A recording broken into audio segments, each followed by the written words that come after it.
Good afternoon. It's Kathleen Smith, Chief Outreach Officer here at ClearedJobs.Net with another of our Military Monday briefings. This is an opportunity where we speak with a recruiter who is also a veteran from our community who provides information and advice to transitioning veterans who are contemplating their retirement or moving into the civilian service, and frontline advice on what to do with your job search. So Johnny, tell us a little bit about you. Hey, good morning. So my name is Johnny Valdez. I work for Cherokee Nation. I'm a U.S. Navy veteran, and I served between 2001 and 2011 on active duty, and then I did 2 years reserve duty. I was a naval air crewman. I worked on the Big Iron, the MH-53 helicopters. I was a mechanic and an air crew. We also did mine countermeasures and relief efforts and things like that. I was lucky enough to be selected for recruiting duty. I did recruiting duty for a few years. They tried to turn me over to the dark side there, but I was a mechanic at heart, and then I transitioned back into being a mechanic. After that, I got out in 2011. It was a hard economic turn at that point, but luckily enough, my experience as a recruiter seemed to have shined and got a lot of visibility on the civilian side, and they really appreciate our recruiting experience. So I was able to stay in this industry for the last 10 years, and I've been enjoying it, loving it, and helping them out as much as possible.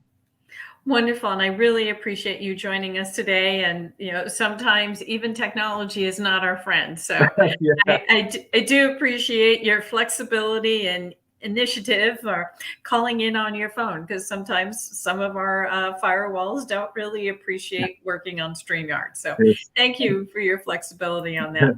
Also, thank you for your patience. I appreciate it. Yes. Even though I recruit IT positions, I'm not an IT person. So. Well, even us IT people have technology challenges every now and then. Keep them on my page, yeah. So our first question is, how should someone tailor their resume after military service? Let's kick that off. Yeah, so my biggest thing when I talk to military vets that are just coming out, or my experience as well, is tailoring your resume. I know a lot of people don't want to do this because it's time consuming. It's a lot of extra work, but it really helps out a lot, because on a recruiter's full we call rec list, is just a bunch of different jobs that we're working. Sometimes we can have up to 20 to 30 jobs. So when we're going through resumes, we're really scanning the resumes for keywords that match the job description. So a big thing is take the time, look at the job description, match some of those words with your skill sets, and add those and highlight those in your resume, either be in your objective or be in your key skills. Wherever you put that, just kind of keep that up on top and have it match a lot of what's on the job description, because that's going to help the recruiters identify you a lot faster. And like I said, the big question about what recruiters do and how we look at resumes, it really is, we only have a few seconds to scan a resume to move on to the next one. So the big thing to tailor your resume is use the job description as best as possible, have it match with your skill sets, place them on the top of your resume, and so it's a little easier to identify them, and that will better your chances of getting someone to really see your resume and get you an opportunity to hopefully get to that next step. So in tailoring your resume, there tends to be a lot of jargon and military acronyms that I see a lot of military personnel put in their resume. Do you have any examples of how you should not put that jargon in, and how someone could make that sound more civilian, or something that a recruiter in the civilian space would better understand? Yeah, definitely. As a Navy air crew or mechanic, Navy runs on what they call NECs, And like for me, mine's at 8236. So that's for an air crewman. So if I put that in my resume, you know, Kathleen Smith, who's running recruiting, I'm applying for a flight crew position. And I put, you know, I was at 8236 for 10 years. And she's looking at this like, what is that number supposed to mean to me? You know, especially even in other services, if you're an Air Force person or an Army person, you're never, you know, Navy seems to be the oddball. We're always, our ranking is different. A lot of things that we do is different than what other services do. So being able to take those using translation sites and things like the USO, they can help you translate the job you did in the military to a civilian, you know, nomenclature where everybody's kind of understanding on what you're doing. So instead of using that 8326, I can use, you know, a flight crewman or flight engineer, you know, those type of terms that we can transition to be able to help everybody understand exactly what we did. Even though it won't be really too specific, but if we can get as close as possible, it's definitely not a lot of what we do in the service really straightforward transitions over to what's in what a civilian sector does. So, but hopefully a lot of our great skill sets that we learned and picked up can transition and help what civilians are looking for. So that, you know, just making sure you stay, you look up at those transition websites. The USO has a great one. The Texas Workforce in San Antonio, where I'm at, we have a good one too as well. So check out your workforce, a USO, things like that to help you translate those, you know, military job codes to a civilian name that we can identify for anybody that can identify. Great example. So another thing that we see that is very different between the military and the civilian is how to interview. You know, at least there's sort of a standard way, standard framework of moving to the next step in your career in the military. You sort of know your goal, you know what you need to do, but there really isn't anything out there to talk about how to prepare to interview in the civilian space. So I know this is a favorite topic of yours. What are some of the things that you recommend people do to prepare for interviewing? Preparing for interviewing is like preparing for battle, preparing for a flight, preparing for anything we do in the military. We're always doing our research, doing your research on the company, doing your research on the job set, on your skill sets. And that's what's going to bring the biggest thing is the confidence. That's what I talk to everybody about, is being confident, is preparing yourself. And there's a difference between, and I talk to this to a lot of military personnel, because sometimes, I mean, the thing is that we can be a little too overconfident because we know our job and we know what we can bring to a company as far as not only our skill sets, but our leaderships, our teamwork, our training, working under pressure, things like that. So sometimes we can come a little over too confident. So just keep in mind, what I tell people is just, you know, study the position, get to know the company before you walk in. A lot of hiring managers, you know, that are sold into the companies, they really want somebody that's going to bring in that energy up to that company.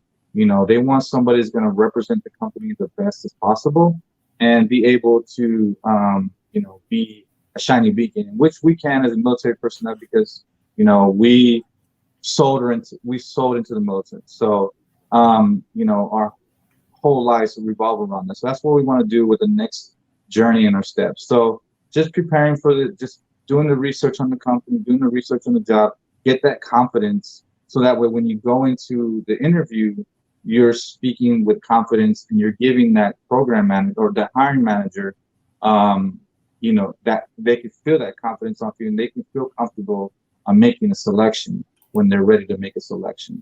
So the biggest thing to prepare, I would say, is doing the research, and so you can gain that confidence. Wonderful. And what's interesting is that we also hear a lot about networking. Now, you Mhm. obviously in the military have built a really great network and people that you served with and people that you know their capabilities. But how do you sort of transition that building of your network? And what are some of the ways to build a post military network?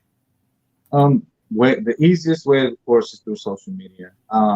Everybody I've talked to, I've been using LinkedIn since 2013. And, I've grown being a recruiter, of course, we have to be out and about and kind of connect with a bunch of people. And I realized that they have over 30,000 connections in LinkedIn. I didn't even realize I had that many people on there. But, it's being able to put yourself out there.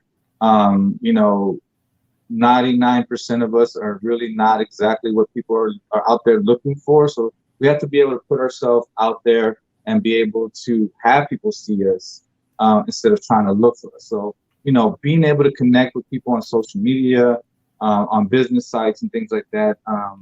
A lot of big things now are these meetups. Of course, with COVID, not a lot of that, but there's a lot of virtual things that are going on. And virtual events like hiring events, just kind of introductory events to kind of meet and greets and things like that. Be open to participate in those. I know a lot of military veterans, we have things like myself, I have PTSD. I have, sometimes I have some social anxieties. And, I kind of have to shake that off if I want to be able to meet people and be able to, you know, kind of be able to get what I need. It would be finding the great person. If I don't show up to an event, like a hiring event and things like that, I could miss out on a great person, or I can miss out on filling jobs or opportunities to meet new people. So even though we have to take advantage of it, it's now getting a little bit easier with virtual events and things like that. So just connect, use social media. There's tons of new companies and nonprofits that want to help us. They want to be able to get us transition. They want us to provide a service for us because we provide a service for them. So they want to be able to help us. So just try to connect with your local workforce, USO, places like that, and they'll direct you to exactly, what events are coming out, what things you can participate in, what other programs they're working with that you can join. If you're not a very social person, you don't use social media as much, some of these meet and greets will be great for you. Being safe, of course, with COVID and things like that. But, you have to put yourself out there. You can't, if you want to transition to the next step, there's tons of avenues nowadays to help you transition as much as possible. And that's really great advice in the sense that you have to really put yourself out there because you have, as I said, a framework in the military to meet other people and you have a common bond. And I can really see how moving into, a new environment, a new community that is anxiety ridden, it is also there. It's always very difficult to sort of say we don't have a common background. We don't sometimes have the same language when we're talking about military acronyms, talking to civilians. But you're right. Social media is a really great place to start this. And I usually recommend folks start it well before they're considering transitioning. How soon should someone start building their social media presence? They should start building it right away. I mean, even though you may be 4 years from getting out or a year from retiring, I would suggest just to start building it right away. But if you're really looking at getting out and you have a year out, 6 months out, I mean, just start as soon as possible. With, social media being what it is, I mean, you can catch fire quickly. Just be careful with reaching out to recruiters and things like that. Be straight up honest with them and say, hey, I'm looking at getting out. I'm a year out. I'm 6 months out. Because sometimes we see the perfect person. I've been guilty of it myself and been like, I found the perfect person. He's going to get out and this and that. And he's a year from getting that. I'm like, oh my God, kind of dropped the gun on that. But, being able to be upfront, let the recruiter, if you're networking with recruiters and companies that you're eyeing, connect with them, talk to them. A lot of us recruiters are very open. Sometimes our inboxes get a little full and we get a little behind, like on LinkedIn or Facebook or things like that. Don't get too discouraged on them. This could be 99% of the recruiters that I know definitely want to talk to you and definitely use you in some way, shape, or form. So don't discourage if you don't get a message back right away or a message, in a short time, because sometimes we do get a ton of messages being recruiters. So just be out there, use the different sourcing the recruiting tools like LinkedIn. LinkedIn is great. You can pretty much meet anybody on LinkedIn. So, just try to stay professional, try to stay business minded on it. And you'll definitely be able to meet some great connections. But I would say as a rule of thumb is definitely 6 months out is a really great time to start building your network. It gives you enough time to meet people and be able to find exactly what you're looking for. Great advice, because I think that people don't understand that social media, yes, there are some networks that are very social, but LinkedIn is a very business oriented, very job search oriented network. And there are, as so many recruiters, as you pointed out, are active on LinkedIn. And it's very easy to connect with them, very easy to have conversations with them, ask them about the positions that they're posting. As you said, be very upfront with them that you're possibly a year out. And, it's good to start building that network with recruiters. So, a lot of times we get questions from job seekers because they don't quite understand that, they had a phone interview or they had an in-person interview, but they don't understand that hiring is a process. It's something that starts way well before, the interview and continues well beyond that interview. So what are some of the important things that you share with job seekers about understanding what the hiring process is all about? Yeah, I definitely try to be upfront with whoever I am interviewing with or communicating with, and as a recruiter, we're going to try to build that rapport with you. And you as a prospect, you definitely, or a candidate, you want to be able to build a rapport with your recruiter, and ask them, hey, what should there's nothing wrong with asking, what should I expect next? How long am I in the process? Am I the only one interviewing? Those type of questions, they're nothing wrong with those questions whatsoever. So you can definitely, especially if you have a great rapport with your recruiter, which, most of the time, recruiters are very open. We want to fill the role. We want to fill the position as fast as possible. So, we will let you know, hey, look, I got to submit your information, your interview. They're, talking over, we're interviewing other people. It's going to take between a week and 2 weeks. And I always tell people, as soon as I hear something back, I'll definitely give you a call and update you. You have my contact information. Please, if you have any questions or anything in your status changes, let me know, please. So, just build a rapport with your recruiter. 10 out of 10 times, they're going to give you their contact information. So if you have questions or, you want just an update, you can reach out to them and do that. But, as far as the process, it's pretty straightforward. You're going to apply. If you get selected, they're going to call you and get the particulars, set up an interview. And once the interview is done, then they're going to make a selection. If you're selected, then you go into an offer stage. And then that offer stage, or it can be multiple interviews. And then once you're selected, you have your offer stage. And it just depends on what kind of position. If you have a clearance position that requires a clearance and things like that, it's going to take a little bit longer to get through those processes. So you have to be patient. then you just ask questions, and keep that rapport with your recruiter. So your recruiter should be somebody that you're friends with for life. And that's just a lot of people that I talk to. I, try to build a rapport with them, and who knows, that recruiter might go to another job and may help you find another job, or bring a friend, a referral, or whatever it is. So the biggest thing is keep that rapport with the recruiter, and they will help you through the process. I almost guarantee it. That's a really great point that a lot of people don't understand, is that if you find a recruiter that you have a really good rapport with, keep in touch with that recruiter. Even if you didn't get the position, maintaining that relationship with the recruiter is so important, because they may, as you said, they may move on to another position. They may have another job requirement that comes up in 6 months that you're a better fit for. Yes.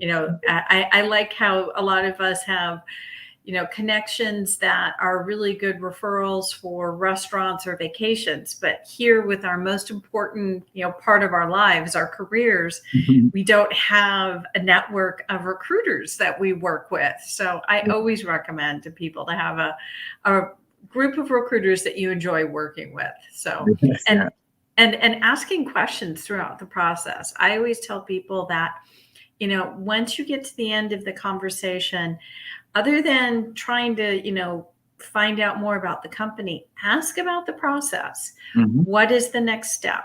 What do you need from me? When should I contact you next? Please explain to me your entire process, because every company is different. Every company is different, yes. You're going to be meeting with the hiring manager. If it's a cleared position that you're interfacing with a customer, you may have a customer appointment. And some of this does take a long time. So it's good. So you touched on the security clearance. So what are some of the recommendations you give to transitioning veterans about the security clearance process? Because sometimes things can fall through the cracks. So what should people be looking at? For first of all, they should know their expiration date. Typically, what we would want to see is if knowing what your, it's pretty easy. We can look it up. The government transitioned the JPAS to DISS, so that's kind of a new transition. So things may be taking a little bit longer. So the first thing is be patient, and definitely know what your expiration dates are on your security clearances. We see a lot of people like, oh, I think my clearance is still good, and then we go into like, oh no, it's not. We have to start a whole new process, and that takes anywhere. It takes 3 months to a year, depending on a couple of years back we were backlogged like 18 months, and so having that information offhand can definitely help your process get as quick as possible. Because with clearances like security, secret and top secret and polygraphs and things like that, they're very time sensitive. And having the right amount of time when you're transitioning from the military to your position, and by the time we take possession of it, how much time does that lapse, and things like that. So you have to keep all those different timelines in the back of your mind, so you can know, hey, my secret clearance is going to expire 3 months from when I get out of the military. So I have to either ask my unit or my command if they can renew it, or start job hunting right away, so I can take my next command, my next position, being able to take possession of it and run a new clearance. So being able to understand those timelines is definitely going to help you to your next role if the role requires a clearance. Yes, I mean, you bring up a very excellent point. A lot of people will say, yeah, I still have one, or yes, it's still active, or yeah, of course I have one. Well, knowing the specifics, knowing, the expiration date, know when your most recent adjudication happened. Those are all things that are very important and really show you being detailed oriented when you go into your interview. Well, Johnny, Thank you so much for your time this afternoon. We've you. had lots of really great discussions, and you've helped so many people. So I hope you have a lot of people reach out and connect with you, and so you can continue helping people in their transition. Of course, I'm always open. And if you're ever looking for me, look me up on LinkedIn, Johnny Valdez. If you're looking at opportunities for Cherokee Nation, we have plenty of opportunities at CherokeeNation.com. And we'll love to talk to you. Hit me up. Sounds great. Thank you. Bye-bye. Bye.